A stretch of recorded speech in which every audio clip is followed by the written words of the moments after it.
Thiruvananthapuram medical college ഹോസ്റ്റലിൽ ഭക്ഷ്യവിഷബാധയെന്ന സംശയം 83 MBBS വിദ്യാർത്ഥികളെ ആശുപത്രിയിൽ പ്രവേശിപ്പിച്ചു. 3 ദിവസമായി ഹോസ്റ്റലിലെ വിദ്യാർത്ഥികൾക്ക് ആരോഗ്യ പ്രശ്നങ്ങളുണ്ടായിരുന്നു. വിദ്യാർത്ഥികളുടെ ആരോഗ്യനിലയിൽ ആശങ്കപ്പെടേണ്ട സാഹചര്യമില്ലെന്നും സംഭവത്തെക്കുറിച്ച് അന്വേഷണം നടത്തുമെന്നും മെഡിക്കൽ കോളേജ് അധികൃതർ അറിയിച്ചു. തിരുവനന്തപുരം മെഡിക്കൽ കോളേജിൽ പെൺകുട്ടികളുടെ ഹോസ്റ്റലിലാണ് ഭക്ഷ്യവിഷബാധ ഉണ്ടായത്. 83 MBBS വിദ്യാർത്ഥികൾ ചികിത്സയിലാണ്. ബട്ടർ ചിക്കനിൽ നിന്നാണ് ഭക്ഷ്യവിഷബാധയേറ്റ് എന്നാണ് സംശയം. വ്യാഴാഴ്ച ഹോസ്റ്റലിൽ വെജിറ്റേറിയൻ ഭക്ഷണവും നോൺ വെജിറ്റേറിയൻ ഭക്ഷണവും നൽകിയിരുന്നു. ഇതിൽ നോൺ വെജിറ്റേറിയൻ ഭക്ഷണം കഴിച്ച കുട്ടികൾക്കാണ് ഭക്ഷ്യവിഷബാധ ഏറ്റത്.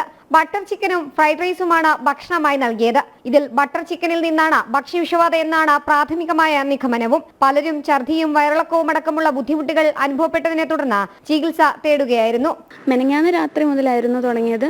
അപ്പോൾ പിന്നെ ഇന്നലെയായിട്ട് വിദ്യാർത്ഥികൾക്ക് ഇങ്ങനെ കൂടിക്കൂടി വരികയായിരുന്നു. അപ്പം ഇങ്ങനെ കൗണ്ട് കൂടിക്കൂടി വരികയാണ് ഓരോ സമയം കഴിയും തോറും. മെനഞ്ഞാന്ന് രാത്രിയാണ് കൃത്യമായിട്ടിത് ഇൻക്രീസ് ചെയ്ത് വന്നത്. ഇപ്പോഴും നിലവിൽ ബുദ്ധിമുട്ടുള്ള വിദ്യാർത്ഥികളുണ്ട്. ഇന്ന് രാവിലെ ഭക്ഷണത്തിന് ശേഷം അങ്ങനെ പ്രത്യേകിച്ച് പുതുതായിട്ട് കേസുകളൊന്നും കൂടുന്നതായിട്ട് കണ്ടില്ല. മെനഞ്ഞാന്ന് രാത്രിയിലുള്ള ഫുഡിന് ശേഷമായിരുന്നു ബുദ്ധിമുട്ടായിട്ട് വന്നിട്ടുണ്ടായിരുന്നു.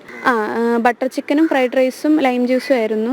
അപ്പോൾ അതിലേതെങ്കിലും ഒരു ഫുഡ് ഐറ്റംസിൻ്റെ പ്രശ്നമായിരിക്കും മേ ബി.